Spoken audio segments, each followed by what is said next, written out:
ఒకటి చేసే పెండ్లంటే పండుగే ఇల్లంతా సందడే సున్నాలేసి జాజులు పూసి పాల పొరుక దీసుడే పచ్చని పందిరేసుడే ఉండలు తీసి ముగ్గులు గీసి ఐరేండ్లను చేసుడే ఒడి బియ్యం పోసుడే సన్నా బియ్యం సాలు పోసి జోడు పీటలేసుడే మైలా పోలు దీసుడే గంధం రాసి హారతి తీసి చక్కరి కుర్తలు మోసుడే సెల్ఫీలను తీసుడే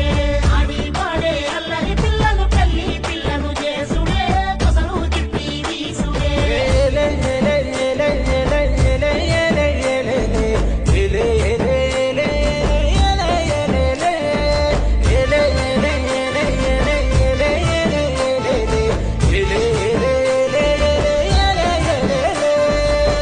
కళ్ళకు పారాని పూసి పసుపు రాసి నీళ్లు